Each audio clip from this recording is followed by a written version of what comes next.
I'll ask that we begin with a word of prayer.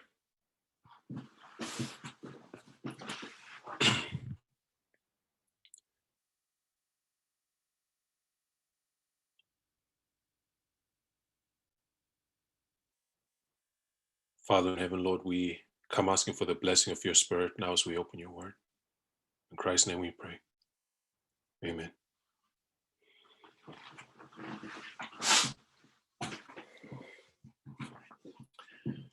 Okay, good afternoon or evening, everyone. And I think it's early hours in the morning. We're in Ethiopia, where Tolesa is. Good day, everyone. So I'll be taking our study today. And as far as what I hope to cover, I've been doing some baptismal classes, and baptismal vow 12 is dealing with the nature of man. Broadly speaking, it's dealing with the nature of man. And as I was preparing, I guess, my own study on that subject, I went to essentially some very interesting places in order to unpack this concept of the nature of man.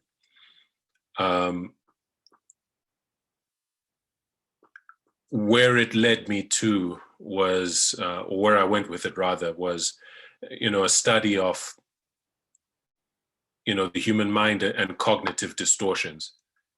You'll remember a couple of weeks ago now, Elder Parminda did a study on cognitive distortions. He may not have called them that. I'm forgetting the title of the video. But he went through, the various operations of the mind, the various cognitive distortions, the various,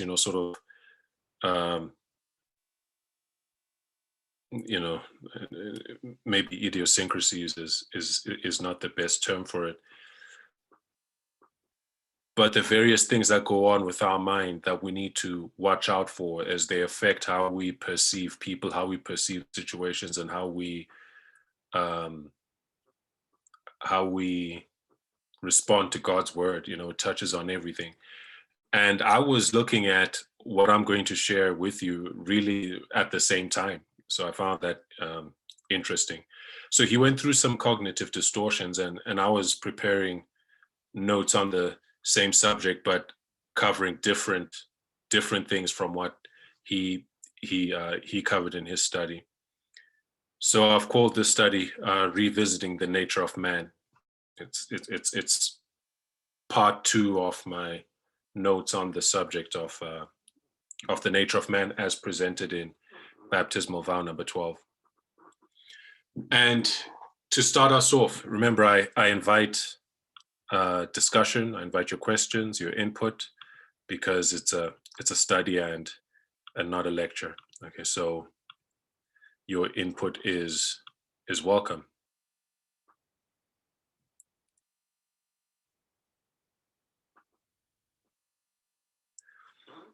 And a useful place to start, I think, would be with some recap. And I'll encourage us to make use of your mics, because I have a document in front of me here, and I'm working off a digital whiteboard to the side. The chat is blocked. I won't always see what you type or not. If I do, I won't see it right away. So feel free to open your mic and say if you have something to contribute, or if you have something in the comments, then I hope you don't mind if I get to it when I get to it, rather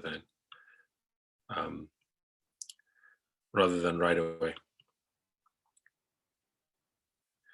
Okay, so I thought a good place to begin would be with some recap. With some recap on concepts in the study of the nature of man that Elder Parminda had laid out.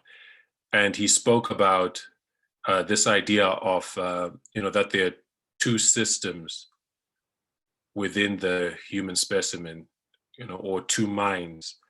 as he referred to them. So by way of recap, I'll ask us to chime in. What were those two systems that were identified, that exist within us? What were the two systems?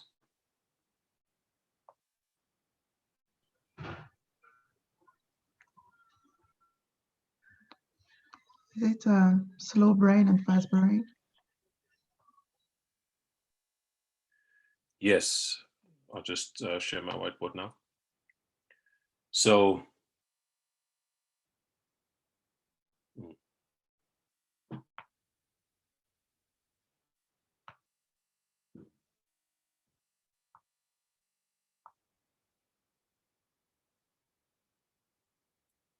just lay out a table.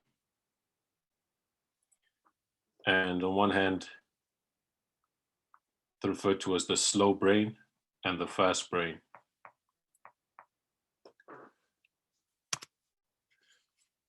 What else? How else could they be conceptualized? What other terminology was brought to bear upon these to describe the two systems?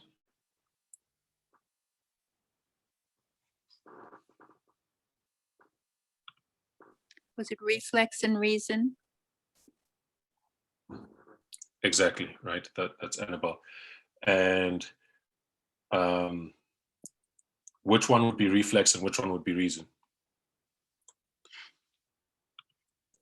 Reason would be slow. Okay. Fast would be reflex.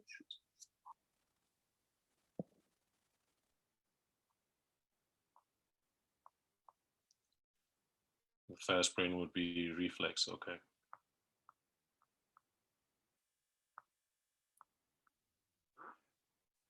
So we remember this study, right? And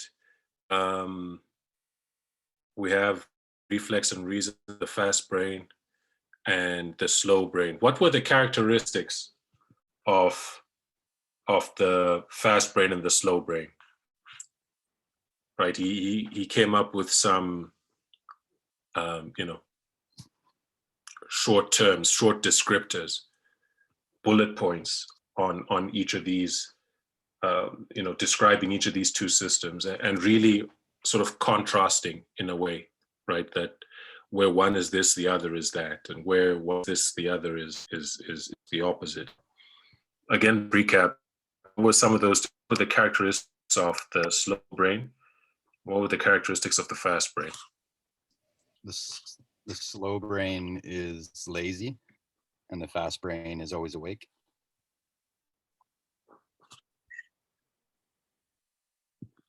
Okay. Yeah. All right. The slow brain is lazy. The slow brain. I don't know if yes, Debbie. The slow brain deliberates, whereas the fast brain reacts. So the slow brain is deliberative.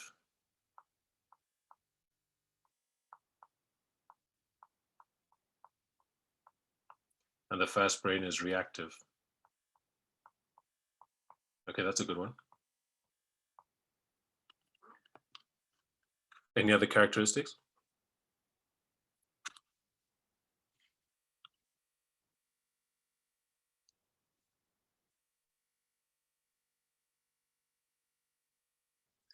All right, so Jonathan, you're saying lower passions and higher powers. I'm trying to think if that concept approximates with these two systems. I typed that in a while ago when you were making the table. I thought that was the two categories that you were looking for. Oh, okay. Oh, okay. Okay, no, that wasn't the one. Okay. All right, so that's back then. Okay. Any other characteristics? We have the two systems, reflex and reason, slow brain, fast brain. What are the characteristics that we that when this study was initially laid out? And Alder Parminder made it a point to say that he is really simplifying this, right?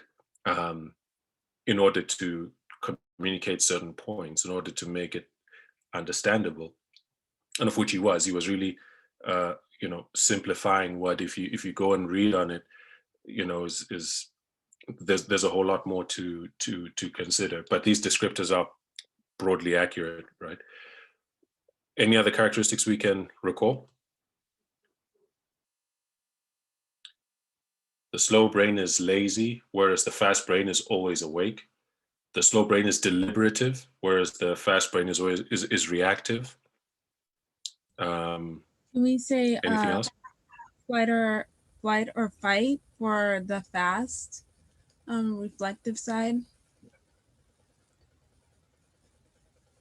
So here you're putting fight or flight. Mm-hmm. Okay. And what would the contrast be on the reason side?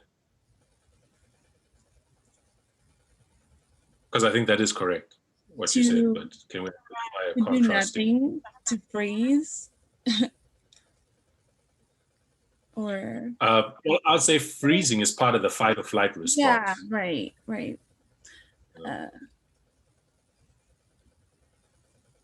Can you identify a contrast to fight or flight?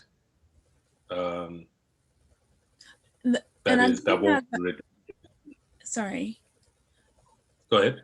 I'm thinking of like reaction. So if that's like fight or flight, of a response, then, there would be no response. Like it wouldn't be a quick reaction. Like it would be like a slow, I don't know how I want to put it. I can't remember how what was said as the opposite. Okay, well, at the risk of being redundant, deliberative, fight or flight is a sudden, impulsive response, right? And the opposite of impulsive is deliberative, or if someone wants to go in the thesaurus and find another word for deliberative, taking your time to consider, the situation in its fullness, to consider all the parts and their relation to one another, to think it through before responding. That is the opposite of fight or flight. So slow to react, because that's what I was thinking before, like slow to react, but maybe there's just one word to like the opposite of impulsive, actually probably a word fitting that one. What about calm? Okay, an antonym for impulsive, like an opposite term.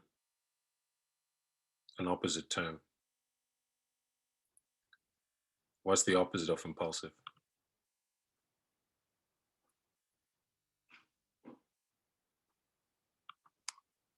A self-control or like restraint. Hold on.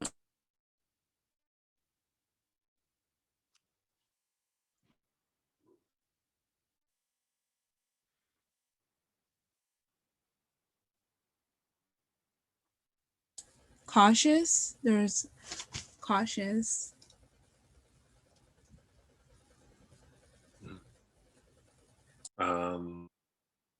Cautious, systematic, careful.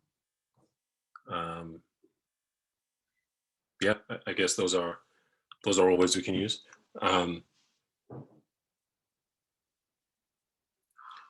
Yeah, but I think broadly speaking, we get the the characteristics of the two systems as they were stated. One was with the reflexive mind or the fast brain, the part equals the whole. You'll recall that, right?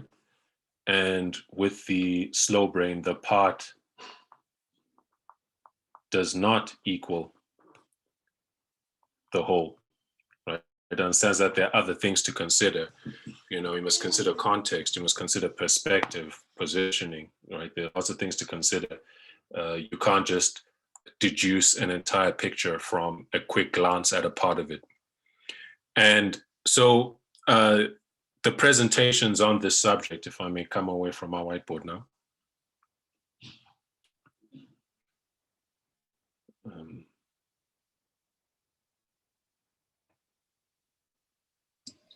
that was what you see is all there is too, right? Yes.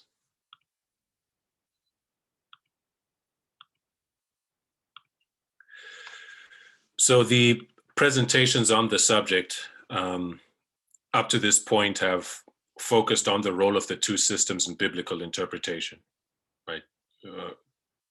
Parminder was looking at the implications of, that sort of reasoning, that sort of reflexive reasoning where the part equals the whole, and the type of pitfalls it can lead you to when it comes to handling God's word versus, the reason, the thinking brain, and that you need to gin yourself up to engage that thinking brain when it comes to God's word, and that isn't always natural to us, right? So they were discussed within the context of biblical interpretation and the implications of this aspect of our nature for biblical interpretation. But in our time together, I'd like to focus on elaborate the concept of the two systems to further develop, I guess, our understanding of them and the nature of man. And I guess why I feel this concept is important. It's important because it's involved in our relationships and in just about every aspect of our lives. In shakings that are happening in the movement, as I observe, I see it. I see this element at play: the two systems and the cognitive, the what's the term? Cognitive what? Distortions. Confused biases. Exactly. Distortions and the cognitive distortions, and how it, they often get us into trouble. Essentially, they get us into trouble. And really, something that has really impressed itself upon me is really the importance of understanding ourselves. People say, know yourself, understand yourself. And I think usually when that's said, it's understanding your own character, your own weaknesses, but really understanding this system, which if your nature and being put for a purpose, but it has weaknesses, has problems, potential issues that you need to be cognizant of, because they have far-reaching implications, I would say even salvational implications in how they influence you to respond to situations, to people, to truths that are brought before you. It reaches into just every aspect of your life. That's been my observation, and maybe by the end of our time together, you'll see that too. Now, a useful resource for information on this is a book that I'm currently reading. It's called Emotional Intelligence by Daniel Coleman. It's a book called Emotional Intelligence by Daniel Coleman, and in there he has some chapters. In fact, the first few chapters he's talking about the two systems. Of course, one has to be careful with such books because he is identifying the two systems, but in terms of the explanation of exist, he adopts an evolutionary framework, right? So if one is minded to consider that resource, know that going in, that he has an evolutionary framework for why the systems are the way that they are. But in terms of identifying them, in terms of explaining them, it was quite useful in that regard. So the two minds. I'm just going to be working off my my notes here. Again, I invite your questions, your input at any point. The two systems or two minds constitute two fundamentally different and independent ways of knowing, which interact to constitute our mental life. Right? You know, when you look at the fast brain and you see that it is impulsive, it is reactive, it is subject to various biases where the part equals the whole, cognitive shortcuts and so on and so forth. One might think that it is it is a liability, that it is something you want to train yourself out of or get rid of, but it actually has its place. And these two systems, the I guess what I'll call the rational mind for our purposes in this study, which is reason, the rational mind, and the emotional mind, which is the fast brain or reflex, they interact with each other to constitute our mental life, and you can't do away with either of them. They both play very important roles. When we come to the rational mind, by way of description briefly, the word rational means to be agreeable to reason, having or exercising the reasoning powers, okay? And the word reason itself is a verb which means to form conclusions, judgments, or inferences from facts or premises. So all that is sort of encapsulating the character and function of the rational mind. It's involved in reason and judgment, in forming conclusions from inferences, facts, or premises, right? It's the analytical portion of our brain that deals with data, right? Then you have, and this is the mode of comprehension that one is typically conscious of. It is more prominent in awareness, it is thoughtful, and it is able to ponder and reflect. That is the rational mind. Now, with the emotional mind, it's interesting because in the literature that I observed, there is no consensus on the definition of emotions, right? There's no consensus on the definition of emotions. They're complex phenomena. But the one I'm working with, it says emotions are psychological states brought on by neurophysiological changes. That's a mouthful. Emotions are psychological states brought on by neurophysiological changes that are variously associated with thoughts, feelings, behavioral responses, and a degree of pleasure or displeasure. All right, psychological states brought on by neurophysiological resources. So you have neuro and physiological. When you speak of the neural system, the study of the neural system is neurology. And neurology is that branch of the medical sciences that deals with the disorders in the central nervous system. Neurophysiology is the union of both neurology, right? Neurology, the study of the central nervous system, and physiology. Right, so neurophysiology is the study of nerve cells as they receive and transmit information.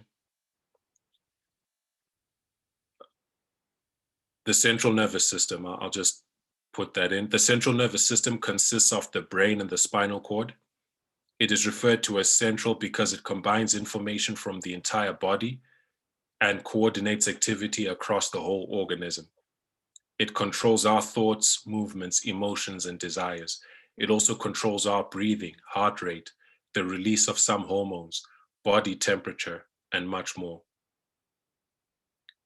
Right, so they're psychological states brought on by changes in our nervous system, neurophysiological changes in our nervous system. And these psychological states are variously associated with thoughts, feelings, behavioral responses, and a degree of pleasure or displeasure. Right? Emotions, they are our impulses to act. A bit of Latin, the root word for emotion comes from the word motere, which is the Latin verb to move.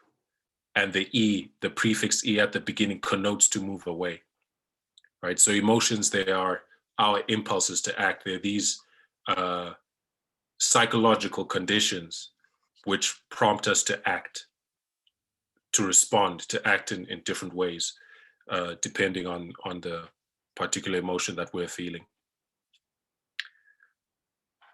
And I'm sure we've all heard that emotional rational dichotomy, or rather, not the emotional rational dichotomy, but the dichotomy of the heart and the head, the heart and the mind. That's something that we speak of, in common parlance, right? And that common distinction between the heart and the mind, it approximates, or it is that emotional rational dichotomy, the emotional mind and the rational mind, the heart and the mind, right? So I made a point earlier that these two systems operate in tight harmony for the most part. They operate in tight harmony for the most part. They intertwine their different ways of knowing to guide us through the world. The rational mind processes the facts in connection with events. The emotional mind imparts meaning and significance to those facts. You see the importance of the emotional mind in various recorded situations where people have suffered brain injuries that have damaged the centers of their brain responsible for emotion. And you meet people like that, they've been unmoved by the most joyous occasions, and even unmoved by the anguish of their loved ones, right? They register the events, they register the facts of the events, but they are devoid of weight and significance. It's the emotional mind that imparts weight and significance to the data that we are dealing with in our rational mind. So feelings help us to navigate the endless stream of life's personal decisions, such as, what career to pursue, whether to stay in a secure job or switch to one that is riskier but much more interesting, whom we choose to date or marry, where to live, etc. Right? Such decisions we cannot be made while through sheer rationality. They require the input of the emotional mind to give weight, to give weight to them, to impart meaning to them, to impart significance to them. Right. So these two systems, they operate in harmony. To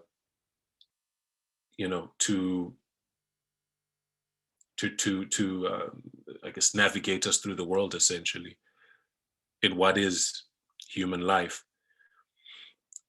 So the rational mind refines and sometimes vetoes the input of the emotional mind, and vice versa, right? I want us to consider a diagram. I will share my screen.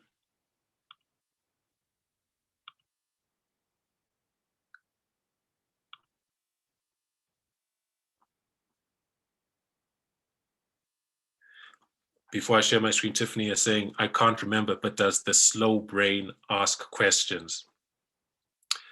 Does the slow brain ask questions? It was you. I was going to say after that, what you had already mentioned, which was you don't have all the information. So what you see is all there is. So that's kind of what I was thinking, but I didn't know if that was part of that study or a different study. Oh, okay. Okay, so I guess you got the answer to your question. And this diagram that you're seeing, this is the anger arousal cycle. But the thing is, what it is laying out is true of really any really strong, overpowering emotion, not just anger. But it is, in our human experience, it's most readily seen with anger, right? So I had mentioned how the rational mind sometimes it refines and sometimes vetoes the input of the emotions, but vice versa. There is a steady gradient in the rational emotional control over the mind. The more intense the feeling, as I said, the more dominant the emotional mind becomes, and the more ineffectual the rational mind. So as we look at this anger arousal cycle, you see this this straight line there is baseline, and this dotted line is this dotted line. This is the rational mind. The rational mind is responsible for judgment and reason, and this straight line that comes and crests like a mountain, call that the emotional mind, which is generating this emotion of anger. So you have the trigger to emotion, right? And that trigger creates an escalation, which leads to a crisis. This is when, in the height of emotion, I think we've all been there, right? There's a development. It triggers us. There's that escalation, and then we're in that full-blown crisis of anger. And there's a corresponding decrease in the quality of judgment, in the ability to communicate and reason, right? As the emotion escalates, there is a corresponding decrease in the quality of judgment and in our ability to communicate and reason. And as the strength of the emotional reaction begins to taper off, we see the quality of judgment, communication, and reasoning also beginning to return back to baseline.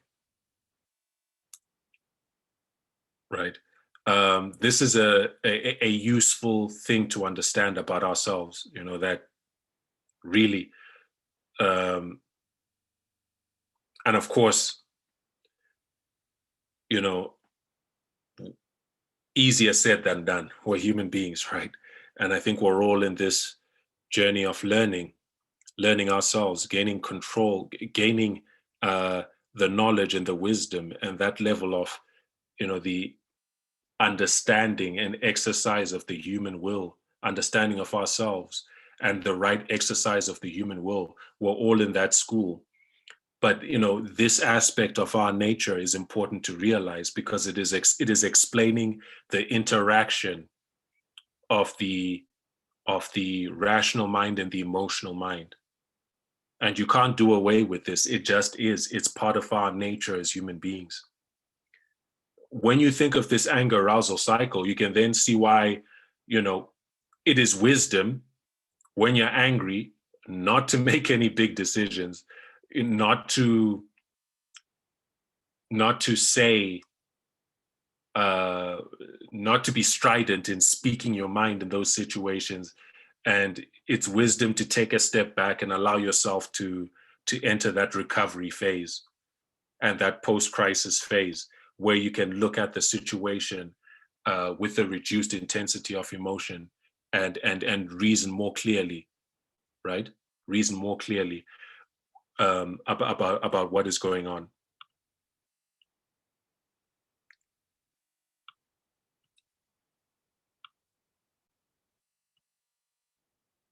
And again, I said, this is true of anger. It's most readily seen with anger, but it's true of other emotions that the greater the intensity of the emotion, the greater the intensity of the feeling, the more dominant the emotional mind becomes and the more ineffectual the rational. And it's within the context of crisis that you most need the rational mind to view situations as objectively as possible. You do not want to be guided by the emotional mind in those situations because of the cognitive distortions that we're going to talk about, right? People make bad decisions, even decisions that affect their salvation and the salvation of others, under those conditions, right? An impaired rational mind and an overly, and an overly excited emotional mind, if I may put it that way. So when the emotions surge, the balance between the two minds tips and the emotional mind captures the upper hand, it clouds out and overpowers the rational mind. Our most intense feelings are involuntary. We can't really decide when they erupt, right? When you are triggered by something, and there's a lot of things that, in terms of understanding our triggers, there's a lot of things that, there's background, there's past experiences, there's trauma, there are a whole lot of things that that affect what becomes a trigger for us. But we cannot always control when something triggers us, but we can manage that trigger. I don't know if that makes sense. Something may trigger us, we can manage that response. But that initial sort of triggering and that initial surge of emotion that a trigger tends to elicit, we can't always control that trigger, but we can manage the response to it. I hope that makes sense. The fact that one cannot choose their emotions or when they happen that's why people explain away their behavior with statements like, I was caught up by my emotions. I'm sure we've all heard that, or a variation of that. That, I was caught up by my emotions and I said a whole bunch of things I shouldn't have said. I was caught in my emotions and I made a rash decision. I think many, if not all of us, can relate to that experience, and that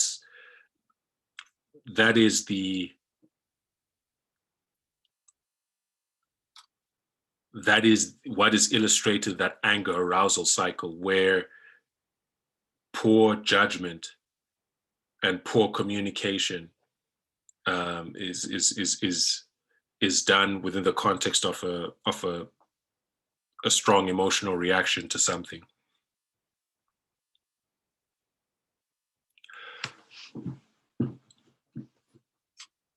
Remember, your questions are welcome at any point. Your questions and input are welcome at any point. Feel free to interrupt me. I will share another slide. I'd like to speak briefly about the architecture of the brain. Actually, Tabo, just before you go to the limbic system, could you go back to the other side, please, just for a sec? The anger arousal cycle? Yes. I was just thinking of the positive side of, I'm thinking now of a time when it's warranted to be angry. I'll just use Black Lives Matter as a bit of an example. I haven't thought it fully through, so I'm not sure if it's totally applicable, or sexism in the office, where a male worker has spoken to a female worker and emotional escalation may be there in terms of eliciting a response, like something was triggered and and a response is elicited. And I agree 100% what you said. You know, the response, we can control the response to a trigger, not necessarily what is going to trigger us, because suddenly something just happens, or somebody says something, or whatever. But I was thinking in terms of a positive time. I mean, obviously the adrenaline, the fight or flight, you know, a bear is charging you. Well, actually, you're not supposed to run in that case, but whatever, you know, a dangerous situation, and the immediate dealing with it's the fast brain, because it's fast and it, you know, it has to be dealt with. But I'm more just thinking in terms of a positive situation, you know, a situation where there'd be a positive time, Yes, where the, you know, the emotional brain kicking in. And to come back to my own example, female worker, male worker conversation, male worker provides a sexist remark or an insult, put down, whatever, and female worker responds. And it takes like, and right now I'm wanting to keep it the positive way, like she doesn't get angry and you know, etc. But she stands up for herself in that situation. So it's a positive kicking in of the emotional brain, but still, you know, possibly being controlled by the rational. Well, I mean, that probably doesn't follow suit, because if the emotional brain is kicking in, the rational brain is, you know, the more factual, logical brain is going by the wayside. But so is Well, there a place where it's a good thing? well, I think so. There's some context where, and I think that's what I was going to cover, that there are essentially two pathways to an emotional response.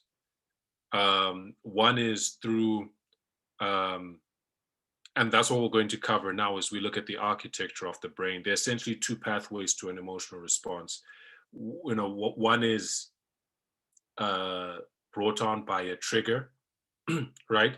And the other is more thoughtful and deliberative. It kind of begins with reason, and then the emotion is generated as an appropriate response to the deductions of the reasoning brain, right? So, you know, the sort of, you know, low simmering, if I may put it that way, the low simmering anger at the, you know, injustice of systemic racism and sexism. It's not a fight or flight response, you know, akin to that in the anger arousal cycle. It's more, you know, it's more reasoned out, right? It's been processed more by the reasoning brain, and you've reasoned out conclusions about what you're observing, that this situation is unjust, and it's unjust because of facts A, B, C, and D, right? And, you know, that reasoning becomes the starting point of a thought out of an emotional response, if I may put it that way. But so it's a different flavor of emotional response from that which I laid out in the anger arousal cycle, one in response to a trigger, right? You know, the anger arousal cycle in response to a trigger, that's more akin to a situational development, Whereas, then there's that low simmering anger, if I may call it anger, that low simmering emotion, which is more constant, right? Which is more reasoned out. I don't know if I'm making sense, but I think as we discuss the architecture of the brain, I think that'll become clear that they're essentially two pathways to an emotional response. And I think what you're describing, where you say it, context where it can be good to be angry, right? Like in the case of an injustice, sexism, racism, and so on and so forth, societal injustice, you can be angry at those things, but that is an emotional response that is mediated by the reasoning brain, that's mediated by the reasoning mind, that begins with the reasoning mind, which is different from the anger arousal cycle that we're looking at, which begins with the trigger, which goes to the directly to the amygdala, the center of the emotional brain. Thank you, Thibault, because that makes perfect sense, what you've just said. Almost a little like the fast and slow brain. The trigger gets a hasty emotional response as opposed to the... Yes. So, and again, as I said, this is this.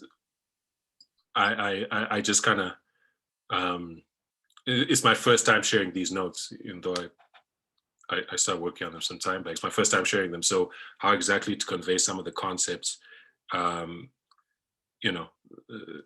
if I'm not clear, just let me know. I'll try reframe, rephrase, or take a different approach if you don't understand what I'm saying. But if you got that, Debbie, that's fine. Let's talk about the architecture of the brain, right? So you have the limbic system. The limbic system, also known as the paleomammalian cortex, is a set of brain structures located on both sides of the thalamus, immediately beneath the temporal lobe, and of the cerebrum, primarily in the forebrain. It supports a variety of functions, including emotion, behavior, long-term memory, and olfaction. Emotional life is largely housed in the limbic system, and it critically aids the formation of memories. So this limbic system, this is what the area of our brain responsible for our emotional life. And I see your angle arousal cycle. Are you hoping that we're seeing the brain? Oh, yes, sorry. There we go. You see that? Yep. There we go. So the limbic system, this is where our emotional life is this is the part of the brain responsible for the emotional life. And this external portion, the like sort of jelly portion of the brain, that we commonly associate with the brain, that's the cerebrum, and that's the thinking part of the brain. This is the reasoning part of the brain. And inside there, you have the limbic system. And part of the limbic system is the amygdala. The amygdala is the part of the brain responsible for emotions, right? It plays a primary role in the processing of memory, decision-making, and emotional responses, including fear, anxiety, and aggression, right? They're part of the limbic system. So having laid that out, I have this diagram for us to look at here. So what you have is someone sees a threat, right? They see the threat, and then the response is processed in the brain. But we're going to talk about how that response is processed. So when Elder Parminder says the fast brain is always on and it's fast, and the slow brain is in sleep mode and needs to be woken up, he was simplifying a concept, which is conveyed in this diagram. The architecture of the brain gives the amygdala a privileged position as an emotional sentinel with the ability to hijack the brain. Right? In the book I read, I've been reading Emotional Intelligence. There's a chapter called, The Anatomy of an Emotional Hijacking. Right? The amygdala has, it's given, remember, it's the responsible for our emotions and our most primitive emotional responses. And it's given that position as a sentinel, and it has the ability to hijack the brain. Right? And you see its significance here where you have the snake. A sensory signal travels from the eye and the ears, right? You see the snake, you see it, you hear if it's a rattlesnake, you hear it rattle or you hear it hiss. The sensory signals travel from the eyes and the ears to the brain. They first go to the thalamus. They first go to the thalamus that you see there, and then across a single synapse to the amygdala. Right? So it has an express route. What we see and hear, right? Our response to a perceived threat. The brain has an express route to the amygdala to process the response to that threat. And what is that response? Before we even really start thinking about it, fight or flight. Are we going to run? Are we going to try kill it? Are we going to try get away? Right? Those responses are triggered, and it's been recorded, like fractions of a second before we realize a lot of the time what is going on and how we are responding to it. Right? So there's an express route. The architecture of the brain gives the amygdala a privileged position as an emotional sentinel with the ability to hijack the brain. Sensory signals from the eye and the ear travel first in the brain to the thalamus, and the role of the thalamus is to relay motor and sensory signals to the cerebral cortex. The role of the thalamus is to relay input from our five senses to the thinking brain. Right? The role of the thalamus is to communicate input from our senses to the thinking brain. But again, there's an express route that it has, like a second road, direct to the amygdala. Do you get that? So there's a second signal. A second signal from the thalamus is routed to the neocortex, the thinking brain. So, as I said, this branching, right, it allows the amygdala to begin to respond before the neocortex, before the thinking brain. And it's the thinking brain which mulls information through several levels of brain circuits before it fully perceives and finally initiates a more finely tailored response to a situation, to a threat.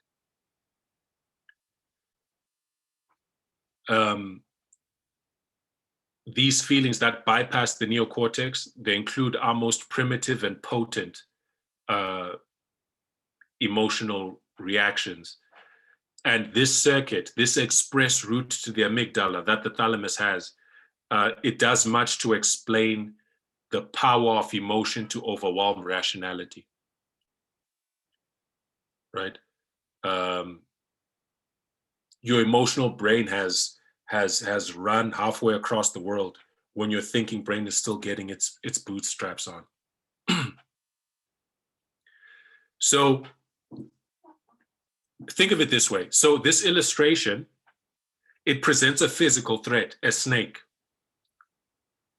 And it shows how the brain is built to generate, to begin to generate a response to that threat before the thinking brain has the time or opportunity to work. In those, and you see the importance of that. You see that, it's survival. In a survival situation, you're presented with a threat. You see the advantage of the thalamus having an express route to the amygdala to trigger the appropriate response to that situation before the thinking brain, has the time to analyze and dissect and consider and then come up with a really finely tuned response. Sometimes those split seconds are a matter of life and death, right? However, the threats people perceive are not always physical. That's where it becomes significant for us. The threats people perceive are not always physical. Human beings, us, we respond in the same way when we perceive a symbolic threat. And what's a symbolic threat? An insult, disrespect, right? Those are symbolic threats. But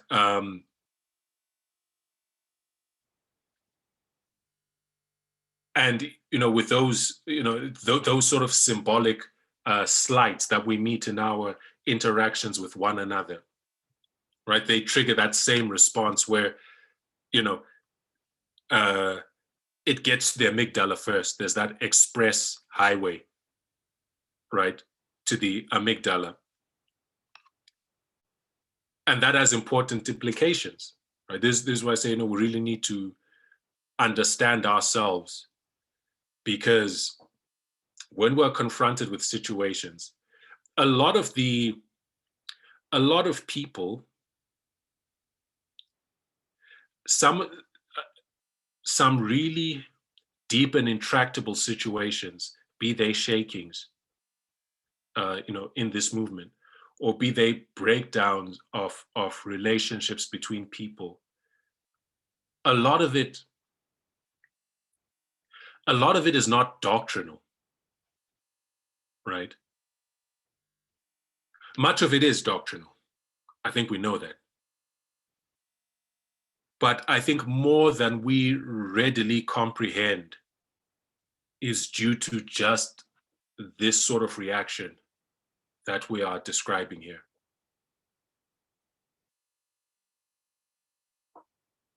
People's reactions to situations are moderated more readily and more heavily by the emotional brain, right? And we're going to see that leads into problems. It leads us into problems. So the emotional mind is far quicker than the rational mind, as we've already stated. Why does that lead us into problems? Why does that express route to the amygdala lead us into problems when we're confronted with symbolic threats, such as disrespect, rudeness, being slighted, being disregarded, right? All those symbolic threats. Why is it a problem for why does that express route to the amygdala become a problem? It becomes a problem because the emotional mind relies on first impressions and reacts to the overall picture of a situation or the most striking aspects, right? The emotional mind relies on first impressions. It's quick, and it reacts to an overall picture or the most striking aspects of the picture. It does not take in the complexity and the nuance of the situation.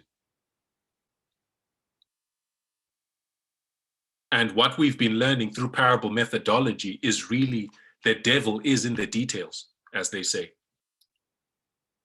Parable methodology is calculated not just to change how we think, how we approach the Bible. It's calculated to change how we approach life, how we read situations, how we approach the interactions that we have with people, right? So the advantage of the emotional mind and its reliance on first impressions and so on, the advantage of that is that it can read an emotional reality. It can read an emotional reality, such as this person is angry with me. That person is lying. This person made me sad. Or this made that person sad. You know, it can read an emotional reality. It makes intuitive snap judgments that tell us who to be wary of, who to trust, who is in distress, etc. Sorry, Thibault, what was Yes. that? The amygdala does that? Or Yes, the the amygdala. emotional mind, Okay, thank you. which is really the limbic system more broadly. However, its quickness precludes the deliberate, analytical reflection that characterizes the thinking mind. It sacrifices accuracy for speed. It sacrifices accuracy for speed. We're going to unpack this more when we come to the specific cognitive distortions that I want us to talk about.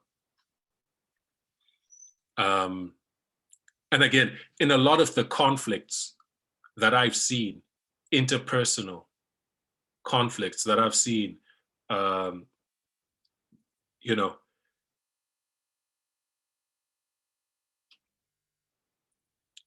a lot of it, the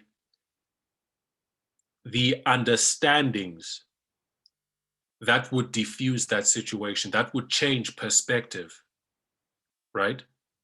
That would diffuse, you know, anger, angst, negative emotions towards someone. It's in the details of the situation. It's in the details of a situation, right? Those details that the thinking mind is all too, the emotional mind is all too ready to gloss over, to arrive at a quick conclusion over the most striking aspects that you are seeing about that situation. So before I come to the specific cognitive distortions that I want to talk about, I want to speak briefly about what I had said to Debbie earlier, which is that there is a second kind of emotional reaction, which is slower than the quick response, right? And this second pathway to triggering emotions, it's more deliberate, and we are typically aware of the thoughts that lead to it. So it begins with the thoughts, right? An extended appraisal or reflection, followed by a fitting or corresponding emotional response. If we use some examples, that taxi driver is cheating me. That's a thought that you've had based on information that you are taking in on a situation that, you know, that has played out before you. You've taken in the data, you've observed what's going on, and you come to the reasoned deduction that this taxi driver is cheating me. And that thought, right, it triggers and is followed by the corresponding emotion, which is anger, sadness, or etc. Or you have the thought, that baby is adorable, right? And the thought, the conscious thought that you have, it triggers or is followed by the corresponding emotion, which is those warm feelings and happiness, right? So there are two paths to emotion, one through immediate perception and the other through reflective thought. The first we do not really have control over, whereas the second we do. The second we do have control over, right? Sad thoughts lead to sad feelings, or can lead to sad feelings. Happy memories can cheer one up. Sexual thoughts can lead to sexual feelings, right? So the first we do not have control over, the second we do, this second pathway, which is moderated by not so much by external stimuli, but by, or rather, moderated by the deductions of the reasoning mind. The most extreme example of emotion coordinated by reflective thought is actors. You know, they're actors who can produce tears, right? Strategically produce tears by drawing on sad memories. And what an actor is someone who's simply more skilled than the rest of us at the intentional use of this second pathway. So what's an important implication of this? An important implication is of this second type of emotional reaction is the fact that we do have a measure of control. We can control or influence our emotions by how we choose to direct our thoughts.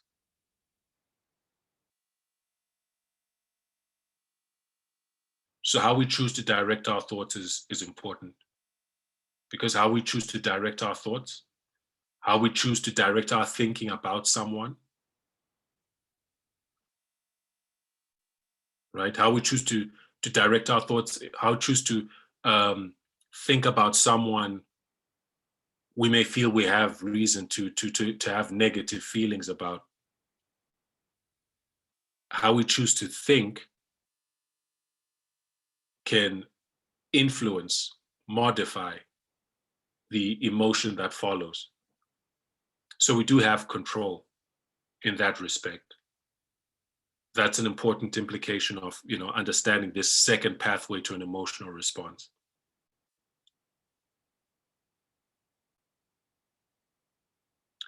So we have 15 more minutes. I'll just I'll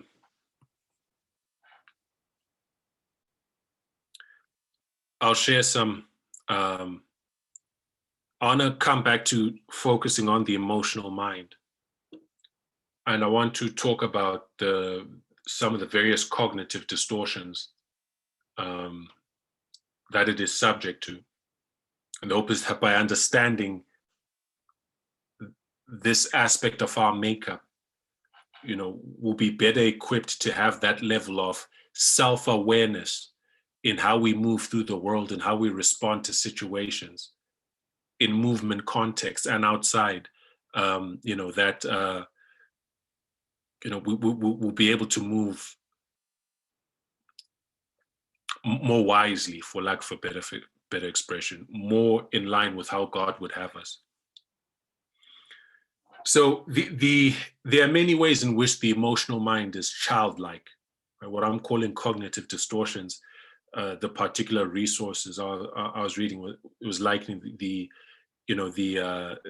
was calling it, you know,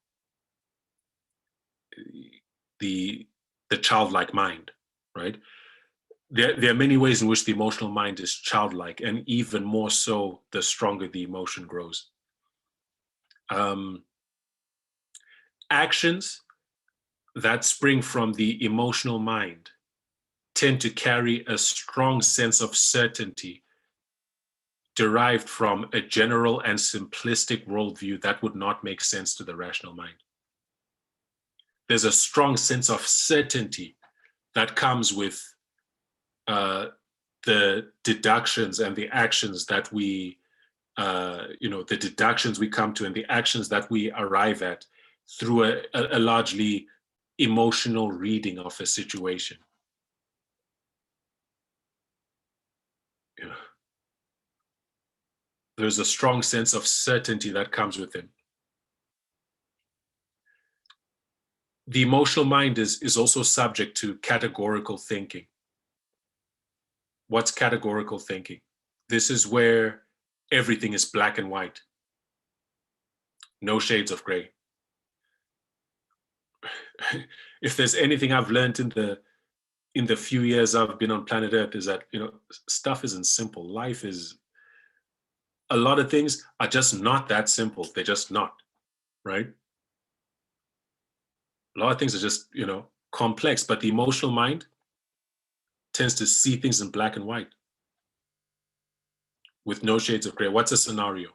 A scenario is someone who's upset over them with themselves. They make a mistake, and their immediate thought is, I never do the right thing. I'm just a failure.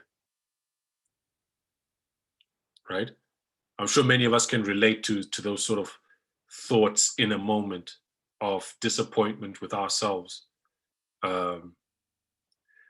When those thoughts extend over a period of time, then, maybe that's something else. Maybe that's depression, right? When they're constant but in a moment, we say, I never do the right thing. Really, reason out, that's not true, right? I'm just a failure, right? Think about it. That's not true either. You failed at many things, you've succeeded at many things, but, to say I'm just a failure, rationally speaking, it just isn't true. But those are the type of things that we think or even say under the influence of an emotional response. Another scenario, party A hurts party B. And party A says, and party B says, you always do that. You always do that, or you never do this, right? That's that sort of categorical thinking, black and white. And that sort of thinking and way of speaking about issues in categorical terms, it can really be destructive to communication and relationships, right? Because it's not true. It's not true that I always do that. It's not true, right? It's not true that I never do the things that you ask me to do. It's not true, right? I put myself in it, but you can put yourself in it, It's not, thinking about it as a matter of fact, it isn't true. But we bring these sort of categorical perspectives to situate, and becomes a serious impediment to communication, within relationships, right? Categorical thinking, that's something that comes naturally to the emotional mind. Associative thinking. And this is a big one, associative thinking. The logic of the emotional mind is associative. It takes elements that symbolize a reality or that trigger a memory of it, okay? It takes the elements that trigger a memory of something to be the same as the reality.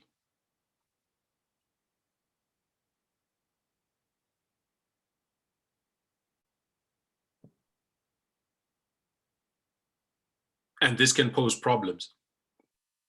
I'll put it in the context of a scenario. Party A and party B are in a romantic relationship. Party A says, I'm really not happy with my life. I think I need to focus on working on myself. Now, party B has heard similar things said when previous partners they were in a relationship with, when previous partners were preparing to break up with them, right? That I'm not happy with where I am in life, I need to work on myself. That's the type of thing that they heard from their previous partners. And the emotional mind is associative,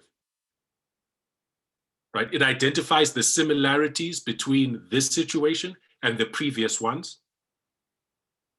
It does not take in that the context is different, this person is different, right? It does not take in the important differences between their current situation and the past. And, of which if they did, they would see that party A has no intention of breaking up with them. But in party B's mind, the association's been made and the threat has been perceived and an emotional response is triggered, and they just say, if you want to break up with me, just say it. right? And those are situations I'm sure, we can, if we haven't been in them, we've seen situations like that. That sort of associative thinking that the emotional mind tends to be prone to.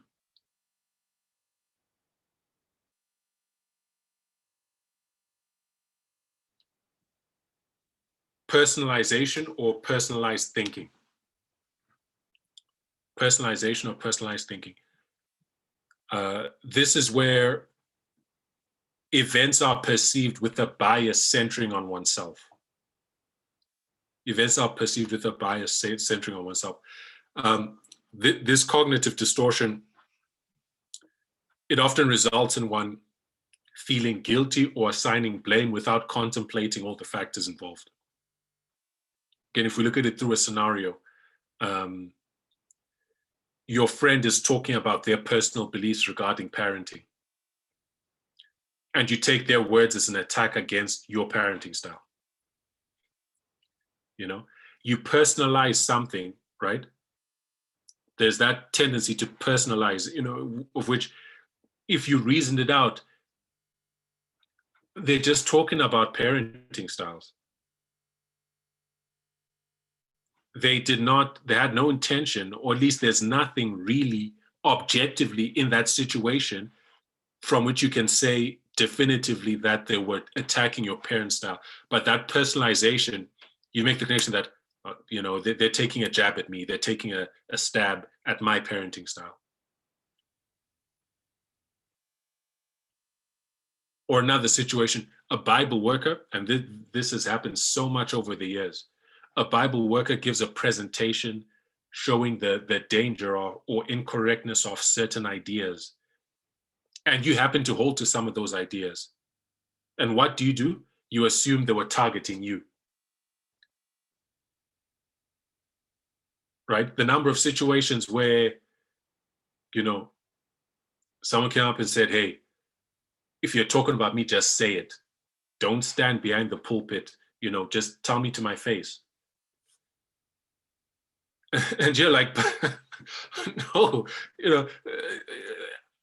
I'm just dealing with the issue. I didn't have any particular person in mind, or if I did, it wasn't you. There's that personalized thinking, personalization. That's a ripe source of conflict.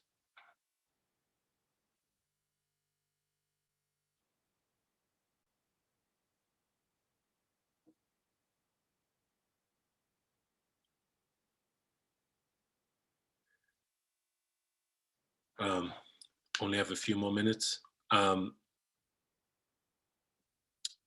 The self-confirming bias.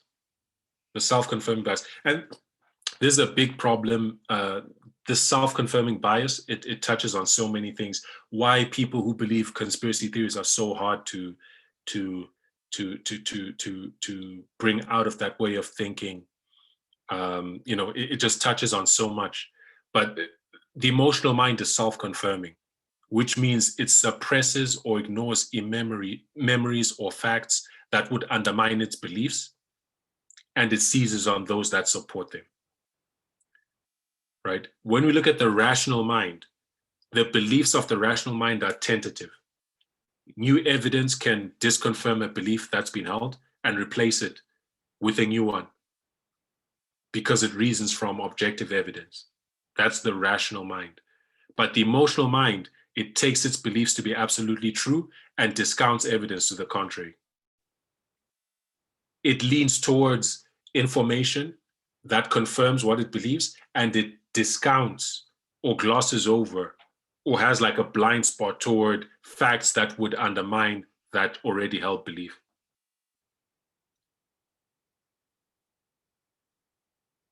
That becomes especially significant if you've had a negative experience with someone, or you have, a negative view or perspective of someone. Your mind is sort of set up to lean toward your emotional mind anyway, is set up to lean more heavily or with a bias towards information that would confirm your perspective about that person, and discount information that would show your perspective to be not true or not the whole picture, right?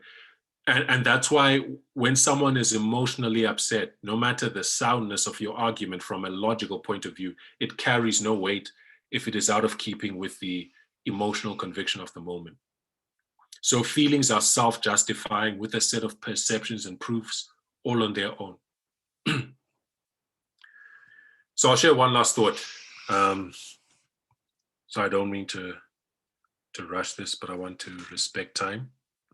I want to talk about emotional memory.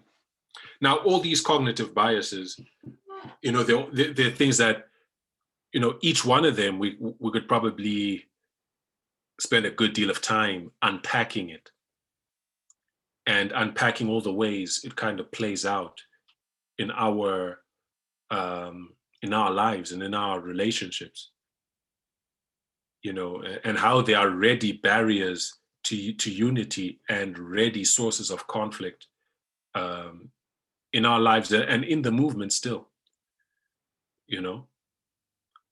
So, but, you know, now I'm kind of just doing like a broad overview of these things, and I hope at the very least we might be motivated to go and look at them further, because this is the nature of man. We're getting into the systems that comprise us, you know, the brain and how it functions and how all of that plays out, you know, in our lives and you know, in our church family context and so on. And you see how it really is salvational. Emotional memory. When a feature of an event seems similar to an emotionally charged memory from the past, the emotional mind responds by triggering the feelings that went with the emotionally charged event that you remembered, right? So again, the emotional mind is associative, right? It draws on fast parallels of the situation you're looking at with past situations that you've been in. It discounts context and nuance. So it makes that fast deduction, right?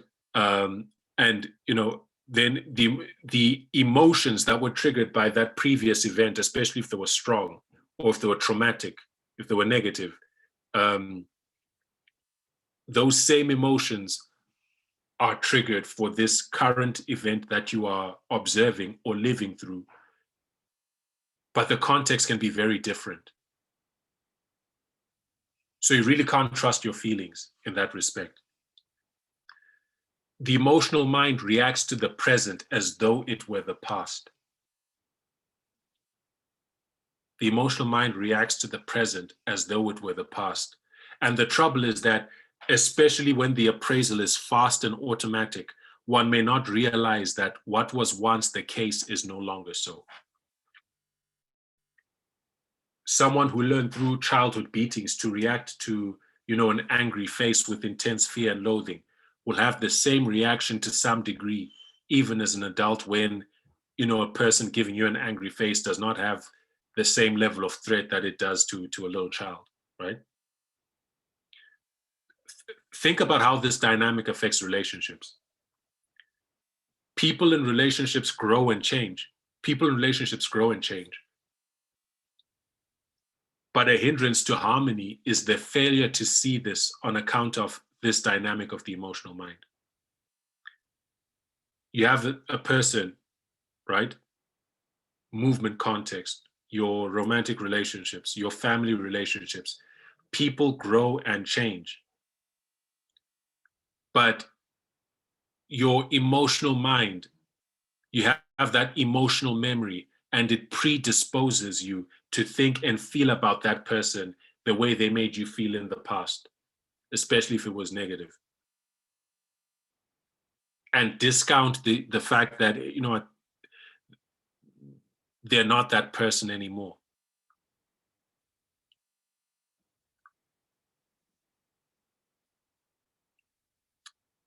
So when feelings are strong, the reaction that is triggered is obvious. But if the feelings are vague and more subtle, one may not quite realize the emotional reaction they are having and how it subtly colors how they react to the moment. Okay, so this is essentially a separate section, but we're out of time. So, sorry, can I say something yes, or make a comment? You kind of, reference the emotional mind from a negative perspective. yes, That, if you remember this person as being bad or a bad thing that they've done, I think it works in the opposite as well. That sometimes you can find yourself ending up being blind to someone's bad behavior or someone's bad because you have them on some kind of a pedestal because of a good memory, and that just the same way that bad people turn good, sometimes good people turn bad. So that it goes both ways. yeah, I think that's true. I think that's true 100%. And both ways, it prevents you from making, I'll use the term healthy decisions or healthy analyses of the present that you are dealing with. Right.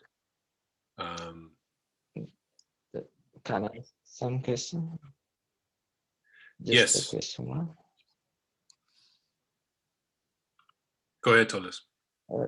Okay. Is there a kind of is there a kind of rightful combination of the emotional and the cognitive part?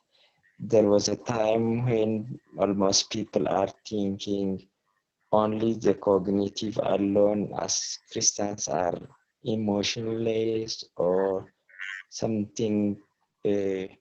Just is there a good rightful combination? Because when we see the emotional aspect, when the adrenal gland is triggered, the blood clotting, fast decision, and this and so forth are helpful in life, particularly in saving lives and in some dangerous situations. And is it situational, or there have to be some sort of balance, whether it's joy or sadness? What's the equilibrium for this? Well, I guess maybe as I developed this study, because I did touch on that briefly at the beginning, and maybe that's a section I need to develop further, how the two systems, how they work how they work together, how they work in harmony, right? Because there is that balance. We do need both systems, and I think what I said earlier is, the rational mind processes the naked facts of a situation, but it's the emotional mind that imparts meaning and gives weight to them, right? So there is a sort of equilibrium where both systems operate together in a healthy way. And I kind of didn't spend as much time on those portions of the chapters I read, because I knew I wanted to focus on the pitfalls and the cognitive distortions. But there's definitely more to be said about that there is a healthy balance, right? There is an equilibrium where both systems work in unison, and yeah. But as far as I took it in this study, it's where the emotional mind imparts meaning to the endless stream of data, information that is processed by the rational mind. And we know what it looks like when someone's emotional mind is not working. They're terrible decision makers, because that judgment that judgment that is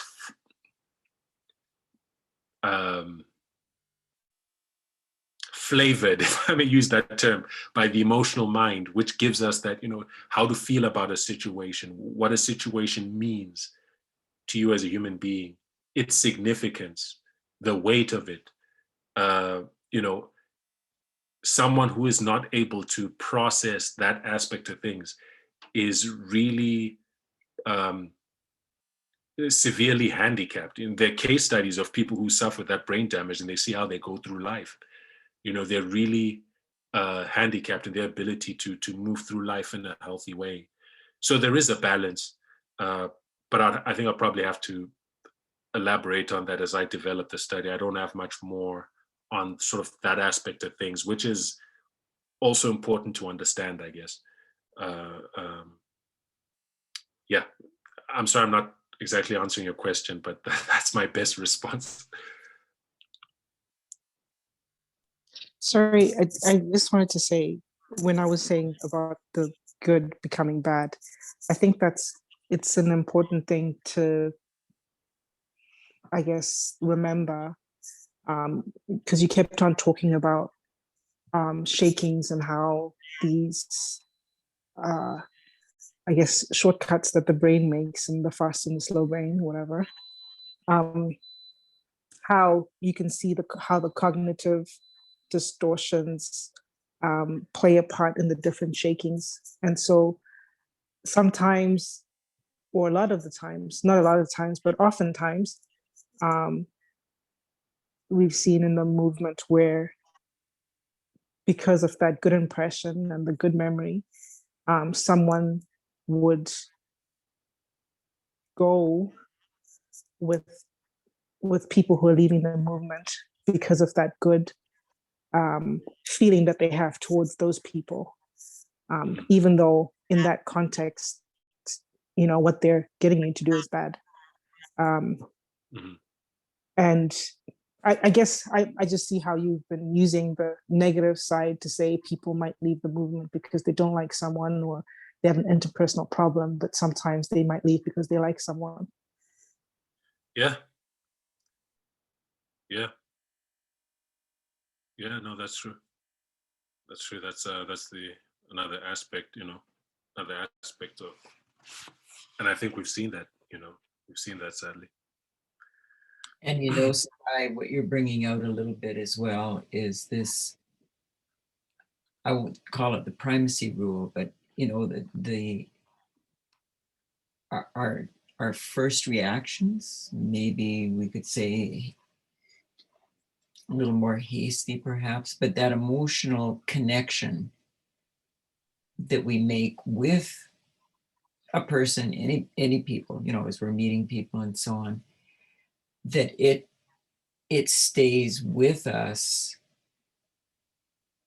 and can override even some flags that might go up, or warnings, that, oh, is that person maybe starting to go off a little or something. Instead, we're not thinking cognitively. We're that emotional, association? I think he called it emotional memory. Well, associative thinking. That's it. That emotional connection. I mean, you think even of something like Trump with all of his base, and how, that emotional connection, even as more things would come out and more things would come out, it's just like they couldn't be shaken. The support, almost didn't matter what he did. And they were still going to vote for him. They were still going to support him. So that is associative thinking, as you point out, negatively or positively, someone that we think, oh, as you said earlier, put up on a pedestal or something or other. And we may not be able to get past that and let the rational brain follow through, with some common sense and unpacking sort of what is happening, different events over a period of time rationally, and come to a different conclusion. We're hung up on the emotional associations that we view as being positive. Yeah, because like when you look at even the last shaking, a lot of people didn't leave because they didn't like Parminder. They left because they liked Jeff.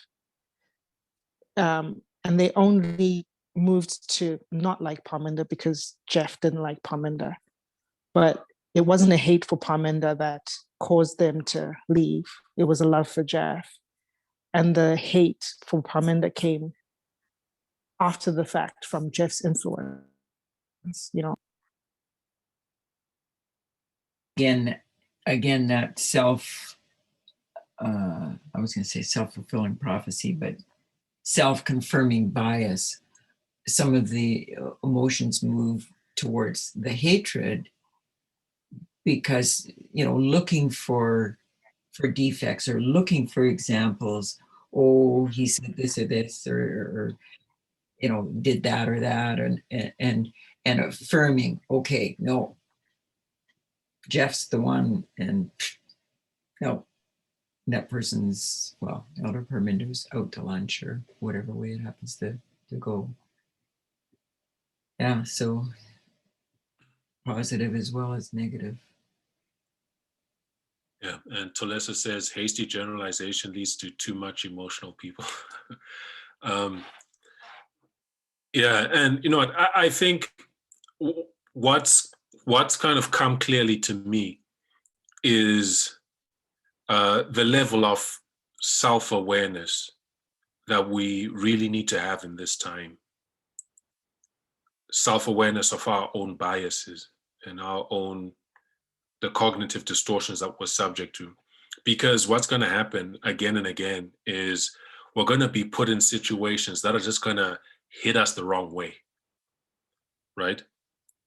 Whether it's interactions with each other or interactions in an organizational aspect or even doctrinal developments. On all those fronts, we're going to be confronted with things that in terms of how they make us feel, they're just going to hit us the wrong way. And we're going to have that level of self-awareness to be able to know what is happening, what we are feeling, and distinguish and engage the reasoning brain to say, no, you know what, this is my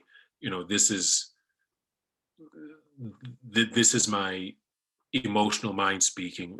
I really need to think about this and to think about it objectively. That's what that's what we're going to be confronted with in, going forward increasingly, I feel. And in order to rightly navigate those situations, again, we really need that level of self-awareness. Need to cultivate that.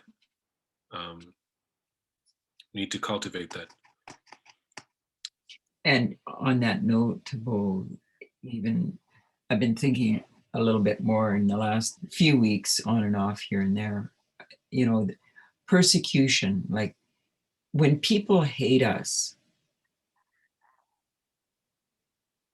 how to be able to, as you just put it, that cognitive brain, turning the other cheek, and some of the things that Jesus taught. I mean, loving our enemies. We generally say we can only do that by God's grace, but at the same time, it's that cognitive brain, rational brain, I'll put it, not being overborne by the emotional mind, being hasty to respond, but being able to say, as Jesus did, Father, forgive them, for they know not what they do, kind of thinking. And it's interesting, you were inviting us to, you know, monitor ourselves and to come to know ourselves and so on. And I mean, this has been a fascinating study. The study of the nature of man is absolutely fascinating. I'm sure through eternity we'll be still discovering new depths of how fearfully and wonderfully we're made. But thank you. It was a good study. Amen. If anyone else doesn't have anything to say, we'll close. The part that I do eventually hope to share as well in the future as a follow-up to this study is one on, you know, I'm currently calling it mitigating against the pitfalls of the emotional mind, which is the various tools that one can have, to engage the rational mind, for lack of a better expression, against the emotional mind,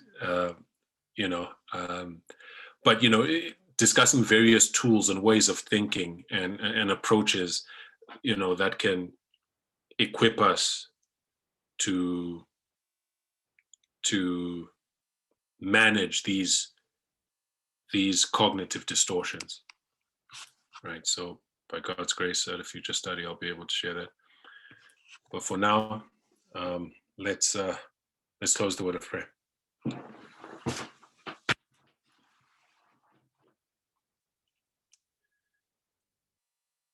Father in heaven, Lord, we thank you for the ground that I've been able to cover. And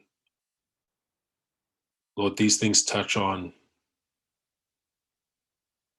Lord, our humanity, who we are, how we move through the world, how we respond to truth, how we respond to our fellow brothers and sisters in this movement, how we respond to negative situations. And Lord, it's important. It's salvational. And Lord, we really need a greater level of self-awareness and understanding of ourselves individually and of our nature as human beings. Help us individually to do our part to gain this understanding and to grow. May you continue to open up these important truths. We thank you for them. Lord, may you continue to bless these studies that we have every Thursday. And may you keep all who have attended and the households that they represent. May you grant each their blessings, Lord, and the desires of their hearts. Lord, we pray all these things in Jesus' name. Amen.